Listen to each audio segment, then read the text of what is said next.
FSN Radio. It's all about what's next. Go to financialsurvivalnetwork.com and sign up for your free weekly newsletter. You'll also get 3 free reports. The Financial Survival Network. It's all about what's next.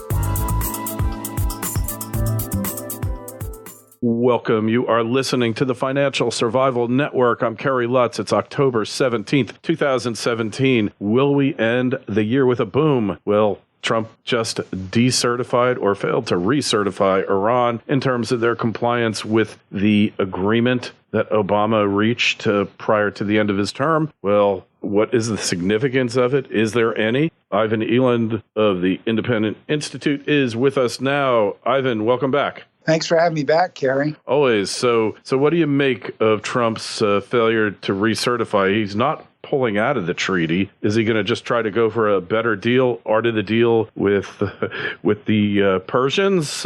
They've been trading rugs for a long time, longer than he's been selling real estate, right? Yeah, the Iranians are very good negotiators. I think he's got 2 goals here. The first one is he railed against this treaty during this agreement during his presidential campaign repeatedly, saying it's the worst deal in history. And I think he thinks if he gets a better deal, his base will be happy.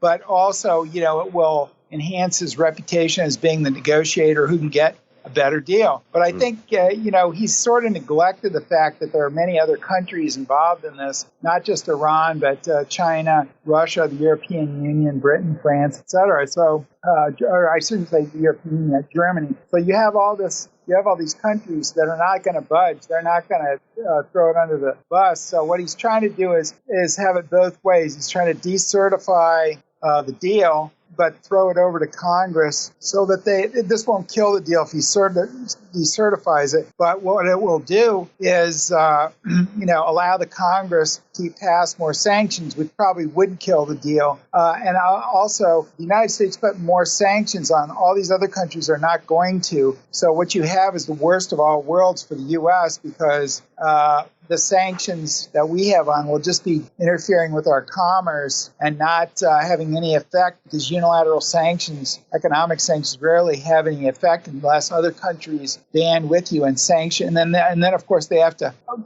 sanction the same things, and then they have to enforce the sanctions. So he's got an agreement we have an agreement now that Iran will suspend its nuclear program until 10 or 15 years into the future, if we take off all these sanctions. So if Congress starts to put more sanctions on, it will kill the deal. He hasn't yet, because the U.S. can decertify, but other countries will still certify, and the deal will be in place. Mm-hmm. So basically, you think when push comes to shove, he's going to kill the deal? I mean, the deal doesn't seem to be worth a whole heck of a lot. Have they really backed off their nuclear ambitions? They're still testing ballistic missiles? Well, first of all, they're still doing missile work, and they don't like the groups they're supporting. But Iran never really agreed to stop doing that stuff. It only covers the nuclear agreement. So when he says that it violates the spirit of the agreement, that's not really true, because to violate the spirit of the agreement, the stuff that Iran is doing would have to be covered by the agreement. And terrorism and missile stuff is not covered by the agreement. And I think there's a problem because the U.S. military really doesn't want to have a two-front altercation with North Korea and Iran at the same time. Also, I think if we get rid of this deal, what will North Korea think? If I were North Korea, I'd say, well, after what happened to Gaddafi, where the U.S. violated the spirit of that agreement by getting him to get rid of his nuclear program and then overthrowing him, and if Iran, we do the same with Iran, reach a deal with them and then nix the deal, North Korea will say, well, the no agreement will really work with the United States, and therefore it ends all possibility of negotiating with North Korea. So I think the deal doesn't cover everything with Iran, but the idea was if we could improve the relationship a little bit, maybe they would come around on some of the other stuff later. Yeah, it wasn't a real well thought out agreement. You can understand Trump's diffidence towards it. So speaking of North Korea, it looks like the world is pretty much joining hands to cut them off. Is it going to help, or is it too little, too late? Yeah, I don't think, there have been sanctions, multilateral sanctions on them for years, and they do hurt their economy. But sanctions have to have a two-step approach. You have to make them economically bite enough so that politically they'll do what you want them to do, because the ultimate goal is political. And in this case, they want him to get rid of his nuclear weapons, and that's almost impossible to do with sanctions, simply because sanctions might be good for having modest goals, but this is really a major goal. And also, the North Koreans think it's in their security interest to keep nuclear weapons. So I don't really think anything is going to dissuade them from getting the nuclear weapon. Sanctions, but negative, or negotiations positive. I think it's too late for that, and I think the U.S. is going to have to use its the most powerful nuclear deterrent in the world to just deter the country. And I think,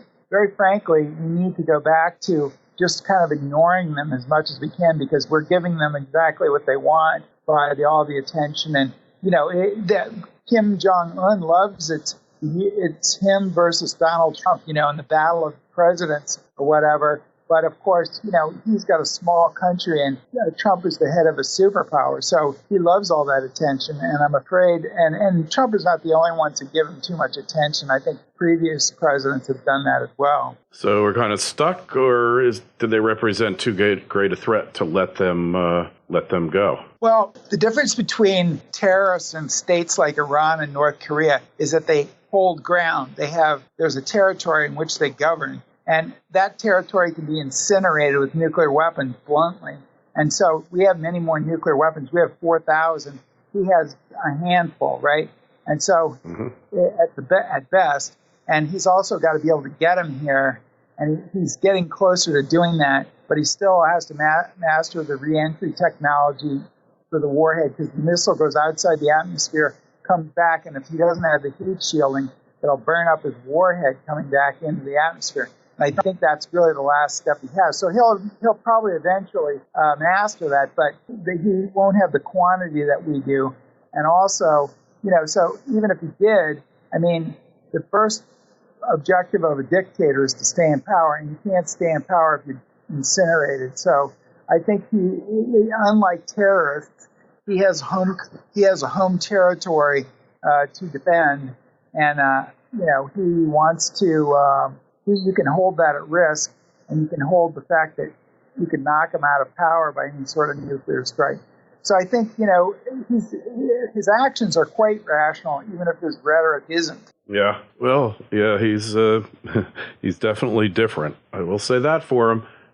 Well, it's the rhetoric that spins everybody up, but if you look at the actual threat, it's probably manageable, unless the problem that we have is there's been elevated rhetoric on both sides, and that can result in problems. It did for Kennedy in 1962 during the Cuban Missile Crisis. He made a really tough speech, and he later said if he hadn't done that, he really wouldn't have had to do that much about the missiles in Cuba, because they weren't really strategic. It didn't make a strategic difference. The same thing happened with Ronald Reagan, tough anti-Soviet rhetoric. Soviets went on nuclear alert when the U.S. did a nuclear training exercise called Able Archer in 1983, and that really, to Reagan's credit, that really scared him, and he really later reached arms control with Gorbachev because of that, I think, and that was a big factor, that scare. So presidents have to be careful if they use a lot of rhetoric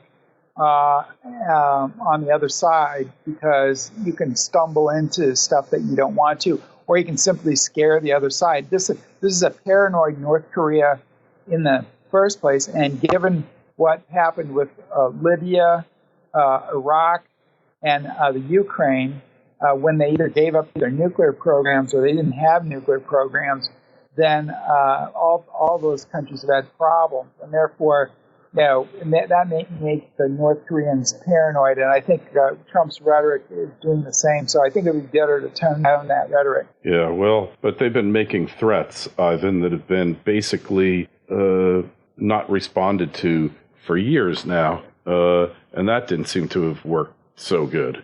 So maybe he's onto something here. I don't know. We'll know, I guess, eventually. But what about China? Do you think they've altered their position, their attitude towards North Korea at all? Well, I think they're getting aggravated with North Korea because North Korea is putting them in a spot because they're the only supporters of North Korea. But China trades a lot with South Korea, and also China has to deal with the U.S.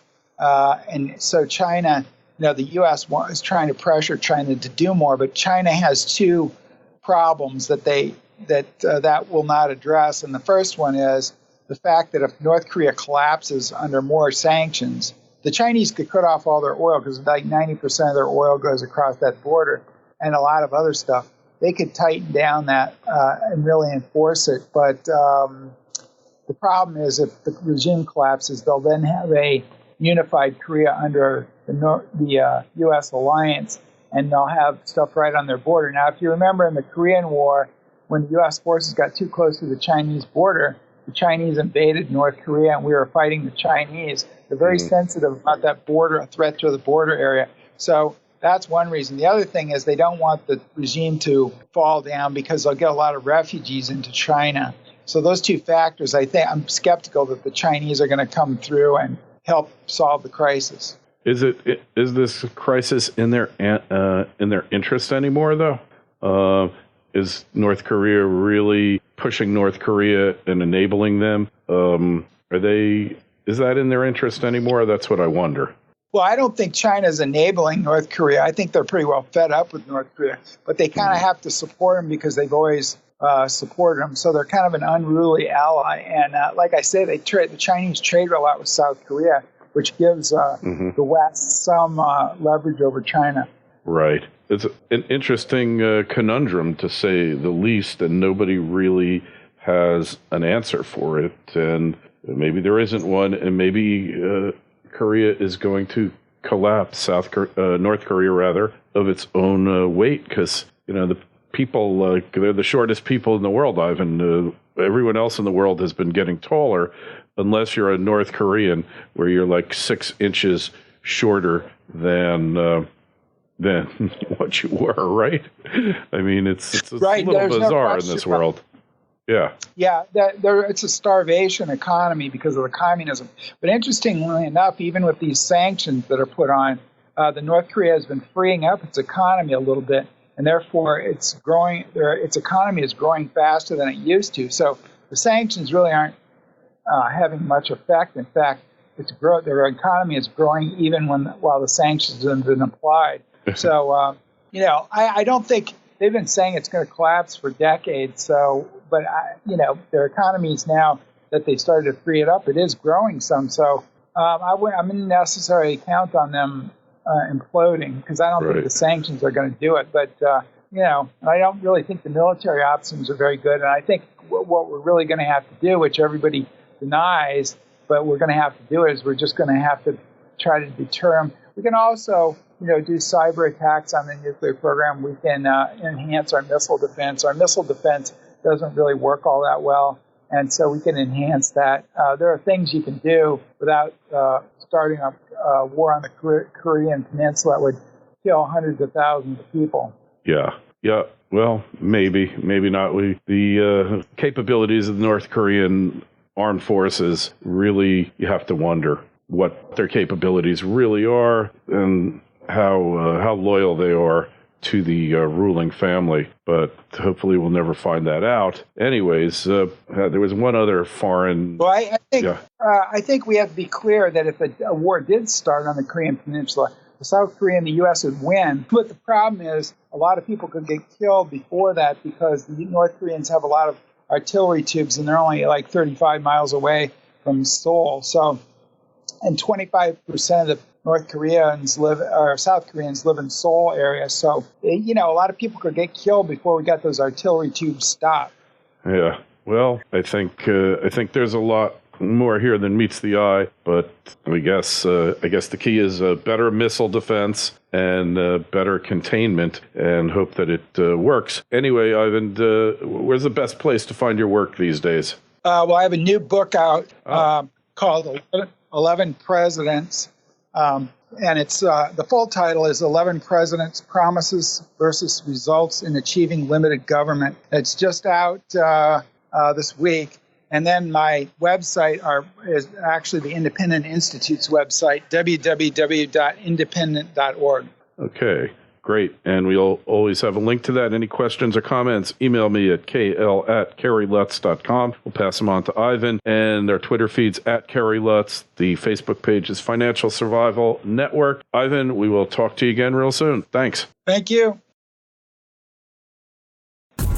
FSN Radio. It's all about what's next. Go to financialsurvivalnetwork.com and sign up for your free weekly newsletter. You'll also get 3 free reports. The Financial Survival Network. It's all about what's next.